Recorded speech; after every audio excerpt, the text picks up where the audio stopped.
Hello and welcome. You're listening to the Lighthouse Canton Insights podcast. This series is brought to you by Lighthouse Canton, a global investment institution that provides wealth and asset management services to accredited investors. Here on this podcast, we'll look to shine a light on the market developments and share strategic insights to help you navigate the global investment landscape.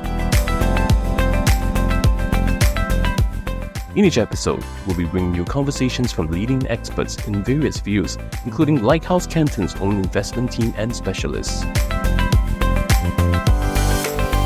podcast was recorded on 27th of June 2024 and was prepared based on the information available as of the date of recording. Please stay tuned for the important information at the end of this episode. Imagine a woman who breaks conventions by combining her knowledge in journalism and anthropology with the complex world of finance. She's more than just a double major. She's driven by a deep intellectual curiosity. And his story doesn't end there. Our guest explored the intriguing world of finance, mastering its details with skill and determination. Along her journey, she has gathered insights that go beyond just numbers and charts. Today, she leads her family's family office, managing wealth with wisdom and purpose. Her journey is not just about financial success, it's about empowerment. In this episode, we'll explore her story, the challenges, the triumphs, and the invaluable lessons she's learned. Most importantly, we'll hear her powerful message for women who still feel left out when it comes to managing their own finances. Please welcome Yuvika Bader, joining us from Delhi, India's capital city, to share her extraordinary journey with us. Wow, Ratna, thank you so much. This has been a very humbling introduction. And you have rightly said it. My story is about empowerment more than just financial success. And this is why I'm here. Because I come from a creative field and I've moved into finance and managing family wealth. And I hope to bear it all so someone else can benefit from this. Thank you so much, Yuvika, for taking on this role and for allowing us to share your experience with the other women who will feel, I'm sure, very empowered after listening to you. So let's start with your journey, Yuvika. How did you get involved in managing a family office? Isn't it strange that we have to ask this question to women? Because for men, generally, it's a given that they will manage their family wealth, right? Nonetheless, I will share my story. I've been a writer-filmmaker for about 12 years. About 6 or 7 years ago, I realized that in my Marwari family business, we were 2 daughters. And neither of us knew what was created by the previous generation. And my dad of nearly 70 years was the only person who knew everything. That's when I decided to equip myself with knowledge. And that is how I landed up managing family wealth. Nobody in my family was doing this. So it was easy for me to step into this role. And now I run our family office with a small team. I know you say easy, but I know that the journey has been quite rough. From being a creative person to crunching numbers, tell us about the challenges you faced. The challenges were multifold. There were psychological challenges, patriarchal, societal challenges, familial challenges. It was a host of problems. Your creative friends, they judge you, they're resistant. The existing staff in your office also doesn't take you seriously initially. Patriarchal family figures also speak over you. And nobody really wants to or is not used to taking instructions from a woman. It was a whole lot of challenges on those fronts. However, I think the biggest thing that I have learned is that change happens if you stick to it. You can earn the respect of everyone around you just by showing up, by being disciplined. I think most of your battle is won. I cannot stress enough on this. And I will say that it is a difficult journey. But nothing that's worthwhile comes easily.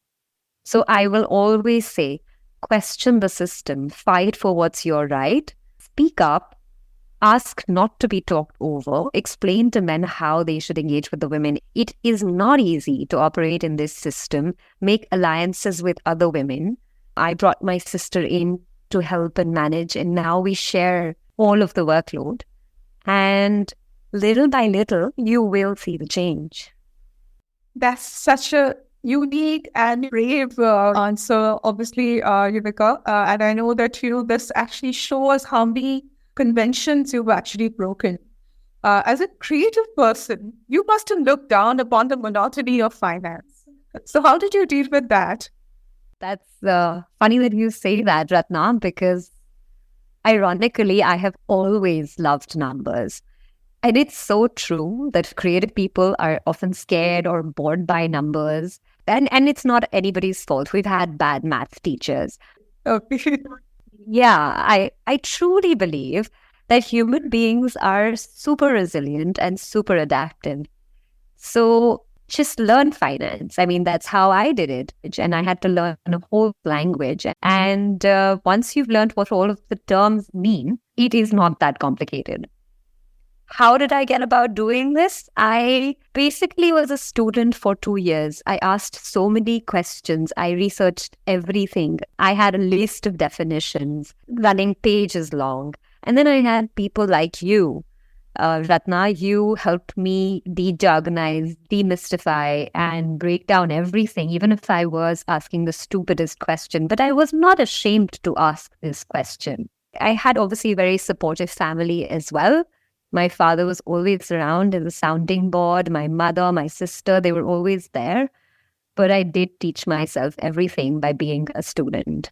So I am lucky to have this wealth to manage. Just be a sponge and learn it like it's a new skill or a new language. And I think that's how anybody would be able to deal with any new skill.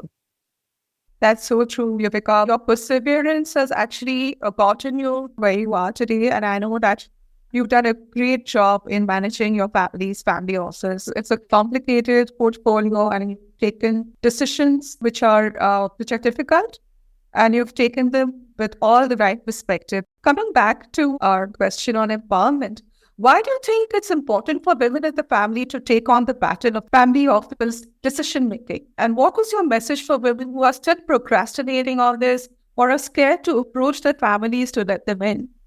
Well, first off, Ratna, thank you. I think I'm still a student. And I have a big message for women who are still procrastinating. I have come to learn that fortunately or unfortunately, freedom comes from financial independence. It is so important that we understand this. If we don't earn our own finances or handle our own finances, we are giving away our freedom to someone else. You are not foolish, and finance is not rocket science. It is an essential skill like driving or cooking, and no one is born with this skill set. We can learn it all. Whether it is a man or a woman, we can definitely get better with time and practice. As women, I feel we have unwittingly washed our hands off of the most important empowerment tools. We must take this control back. I don't think you need a brother, a husband, a father, or some male figure in your life to manage your finances. If you earn it, you should manage it. Also, I feel like women are much better holistic wealth managers. They consider the needs of everybody in the family. They look at everyone's dreams, hope, goals. And I feel like women don't very often take impulsive decisions. And I think this is really a big, crucial difference between women who manage finance and men who manage finance.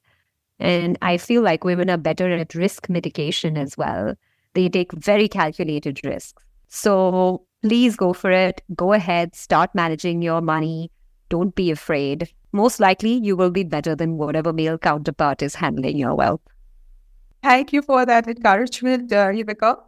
Now, coming down to some technical nitty-gritties of your family office management. What factors do you consider when making investment decisions on behalf of the family office? So, Ratna, I think the first most important thing that we did together, in fact, at some point, was we formulated an investment policy statement, which is called the IPS. This defines the financial goals and needs of every family member. Basic questions like how much money do you need regularly, or one-time use money, or what are the contingencies anybody wants to plan for in life. For example, if there are two sisters, one may have a child who needs money for college education, and the other sister may have a chronic illness that needs regular medical expenses. So I think the IPS would take cognizance of both their needs. And this also helps identify how much risk you can or cannot take. And through the IPS, you can also diversify your investments. Figure out how you want to allocate all of your investments. Another important thing that you helped me figure out early on was that the IPS, the investment policy statement, also helps plan how wealth is passed on to future generations. So succession planning is a key component of the IPS as well. Some other things you could plan is how to better manage taxation, how to safeguard your wealth, how much risk one wants to take. And once you have considered all the thoughts of every family member, you can always just go back and review them every 6 months, every year, every 2 years, and keep updating your family about your investments so that in case there is a change in requirement, you can be agile. Wow, that is very interesting, Yuvika. I know that we did the IPS, and I'm so glad that we did when we did, because that is actually the first step to starting the investment process. And I think we did a good job of that. Yuvika, could you walk us through your decision-making process for evaluating any new potential investment opportunities? Right. My decision-making process definitely involves an entire team, internal and external. Once I hear an idea, I bounce it off of my internal team, my family, and also advisors. I have a support system of advisors. It's very helpful to bounce it off of others. The second thing I do is I see how it would fit in my IPS and my asset allocation. Then I read, I research, I demystify it for myself. And generally, if you're new to financial investing, I would say stick to the simpler ideas. So I'll just list out a few things that I keep in mind. Basically, what are the returns that this particular investment idea will give me? The XIRR. Then what are the risks? What are the downsides? Which is, what is the worst case scenario? For example, will the company go bankrupt? And if it were, then how will I recover my money? The next thing I look at, what are the safeguards around it? What is my security? Then I generally prefer not locking in my money. If things were to change in the market, in the environment, in the world, can I take my money out of this investment? I would also look at what are the expenses involved in making this investment. And then I would also study what are competitive similar products or funds or ideas. And after all of this is when I would take the decision. Another important thing I want to mention is please do not be in a hurry. Read everything, research everything. A lot of people will try and tell you that you'll miss the boat if you don't act soon enough. But my philosophy is that it's okay to miss the boat on something than take a hasty decision. I also think you need to do the calculations. Crunch all the numbers, ask for whatever information you need to be completely clear on the investment, and do not make the investment if you don't feel comfortable and completely demystified. Thank you for that insight, Yuvika. So tell me, how do you adjust your asset allocation strategies in response to changing market conditions or economic trends? Do you make any changes there? Well, Ratna, again, read, research, review. These are my favorite things to do. We review our investments very, very regularly so we can see when things are changing. If a specific stock or idea has been going up for the last year and suddenly it starts falling, I'm very aware. So keep reviewing as often as possible. However, I am a long-term investor and I do not like to take very topical decisions. When things change, I don't like to make a lot of changes. But I have allocated a certain portion for tactical calls, which means I do take advantage of the changing times, but that is a smaller portion of my portfolio. So allocate that difference.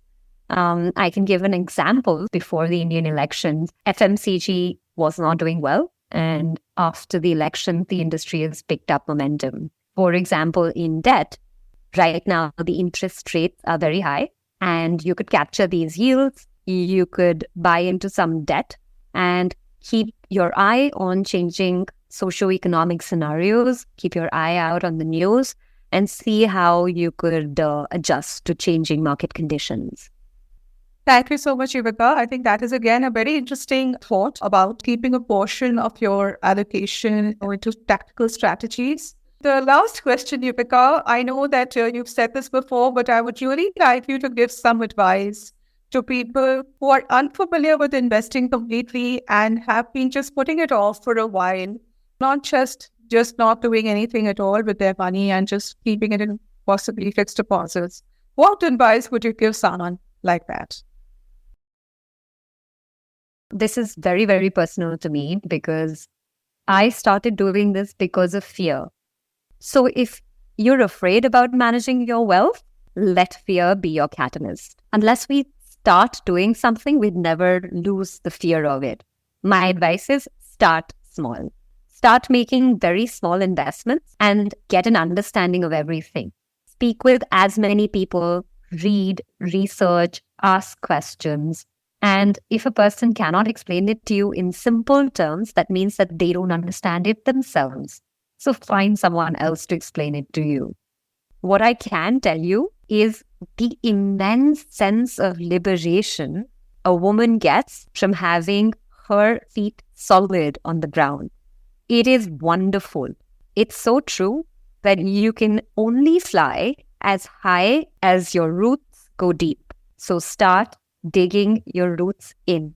I have finally started spending on myself because I have now developed a sense of ownership on this wealth, which I didn't have earlier. This kind of freedom and empowerment is something I deeply cherish, especially women. When we grow old, if our finances are managed by our husbands and passed on to our sons, we will forever be at the mercy of someone else to give us pocket money, quotes and quotes. So please don't do this disservice to yourself and to all the women around you. We have all broken so many glass ceilings, and I feel like we can all do this. You can definitely do it. And the key to it is finding someone who is a good sounding board, a friend, an advisor, a mentor. And if you don't find anyone, please call me or call Ratna. I'm sure she's going to help demystify finance and handhold you, which is going to be a game changer. Thank you so much, Yuvika. I think that was such a beautiful message to women. And I'm sure you've been able to encourage a lot of women to take decisions on their financial journey themselves. Thank you so much for spending your time and for giving us your invaluable insights, Yuvika. Thank you. Thank you, Ratna, for having me. I think this is a fantastic initiative, and I hope many, many more women get converted into being more empowered. Thank you. Thank you for tuning in to the Lighthouse Canton Insights podcast. We hope you have found these conversations insightful. To hear more conversations from more experts, please do subscribe to the Lighthouse Canton's Insights podcast. You can also stay up to date with Lighthouse Canton's latest news and insights by visiting our website at www.lighthouse-canton.com or social media pages. We look forward to having you again in the next episode. This podcast has been prepared by Lighthouse Canton Private Limited and or its affiliates for informational purposes only. There is nothing contained in this podcast that constitutes advisory services. This podcast shall in no event constitute or be considered as advice to invest in any specific investment or investment class, vehicle, or in financial instrument. The information contained in this podcast shall not be considered as legal, tax, financial, or other advice. You should consult a professional to obtain specific advice regarding financial, legal, regulatory, tax, and other regulations applicable to you. You should consult a financial advisor authorized in your jurisdiction before making any investment decision to ensure that you fully understand the products and potential risks involved. Please visit www.lighthouse-canton.com/podcast for more details.